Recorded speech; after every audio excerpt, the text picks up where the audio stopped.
একটা ছবি দিয়েছে, এই ছবির এই যে রেখাঙ্কিত অঞ্চল এর পরিসীমা চেয়েছে আর ক্ষেত্রফল চেয়েছে।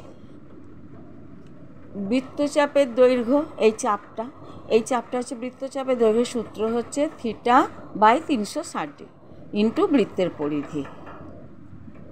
90 ডিগ্রি সমকোণ তৈরি করেছে, তাহলে 90 degree by 360 degree into 2πr। আর এর মান হচ্ছে 12, এইটা হচ্ছে ব্যাসার্ধ। তাহলে আমরা কত পাবো কাটাকুটি করে? 132/7 সেন্টিমিটার সমান 18.86 সেন্টিমিটার প্রায়। আর এবি রেখার ক্ষেত্র, এবি রেখার হচ্ছে এবি ইকুয়াল টু মানে অতিভুজ লম্ব স্কোয়ার প্লাস ভূমি স্কোয়ার, তাহলে কত হচ্ছে? সমান 288 মানে 12√2। তাহলে √2 এর মান কত? 1.414, তাহলে 12 ইন্টু 1.414 সমান 16.97 সেন্টিমিটার প্রায়। তাহলে রেখাঙ্কিত অঞ্চলের পরিসীমা মানে এবি রেখা আর এই বৃত্তকলা বা বৃত্তচাপ কত হচ্ছে? 18.86 প্লাস 16.97 সমান 37.83 সেন্টিমিটার প্রায় পরিসীমাপে। এবার ক্ষেত্রফল, তাহলে বৃত্তের ক্ষেত্রফল হচ্ছে πr², বৃত্তের ক্ষেত্রফল πr²। তাহলে এখানে বৃত্তটা 4 ভাগের 1 ভাগ, তাহলে 4 ভাগের 1 ভাগ, তাহলে 1/4 πr² সমান 1/4 গুণ 22/7 গুণ 12 ইন্টু 12 সমান 792/7 বর্গ সেন্টিমিটার। তাহলে সমকোণী ত্রিভুজের ক্ষেত্রফল এ ও বি এর ক্ষেত্রফল কী হচ্ছে? হাফ সমকোণী, হাফ গুণ ভূমি গুণ উচ্চতা সমান 72 বর্গ সেন্টিমিটার। তাহলে রেখাঙ্কিত অঞ্চলের ক্ষেত্রফল হবে বৃত্ত 4 ভাগের 1 ভাগ বিয়োগ সমকোণী ত্রিভুজের ক্ষেত্রফল। তাহলে 4 ভাগের 1 ভাগ কত? না 792 বিয়োগ 72 সমান 792 বিয়োগ 504/7 সমান 288/7 সমান 41.14 বর্গ সেন্টিমিটার। আর একটা অঙ্ক দেখো, 18 দাগের অঙ্ক। 18 দাগের অঙ্ক কী বলেছে? না একটা বালা আছে, তাতে ধাতু বলে দিয়েছে কতটা, তাহলে অন্তর্ব্যাসের দৈর্ঘ্য চেয়েছে।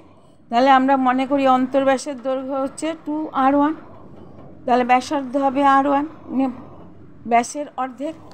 বহির ব্যাস বলে দিয়েছে 28 সেন্টিমিটার, তাহলে ব্যাসার্ধ হচ্ছে 14 সেন্টিমিটার। তাহলে বড় বৃত্ত থেকে ছোট বৃত্ত বাদ দিলে আমরা এই ধাতুগুলো পেয়ে যাব। তাহলে আমরা প্রশ্নানুসারে বড় বৃত্ত কি? না π14² মাইনাস πr1² সমান 269.5।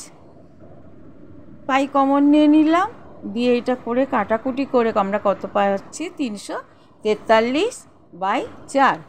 তাহলে r1² ইকুয়াল টু 14² মাইনাস 343/4 সমান কত হচ্ছে? না 441/4। তাহলে r1 হচ্ছে r1² হচ্ছে 441/4।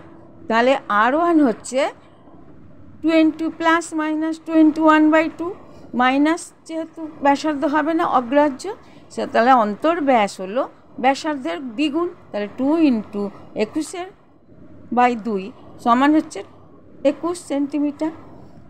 19 দাগের অঙ্ক।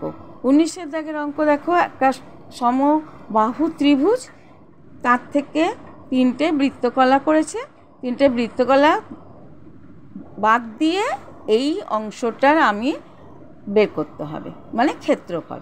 তাহলে ABC ত্রিভুজ হচ্ছে সমবাহু ত্রিভুজ, সমবাহু ত্রিভুজের ক্ষেত্রফল কি হচ্ছে? না √3/4 ইন্টু বাহু স্কোয়ার সমান কত? 43.3 বর্গ সেন্টিমিটার। তাহলে একটি বৃত্তকলার ক্ষেত্রফল মানে এ বিন্দুতে, বি বিন্দুতে, সি বিন্দুতে বৃত্তকলা, তাহলে বৃত্তকলার ক্ষেত্রফল হচ্ছে সমবাহু মানে 60 ডিগ্রি করে কোণ, তাহলে 60 degree by 360 degree into πr², তাহলে কত হচ্ছে? সমান 275/21 বর্গ সেন্টিমিটার।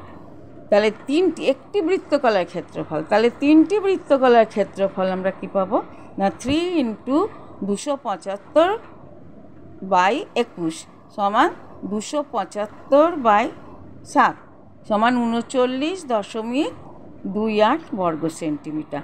তাহলে রঙিন অংশের ক্ষেত্রফল আমরা সমবাহু ত্রিভুজের ক্ষেত্রফল বিয়োগ 3টে বৃত্তকলার ক্ষেত্রফল, তাহলে আমরা কত পাচ্ছি, বিয়োগ করলে 4.02 বর্গ সেন্টিমিটার প্রায়।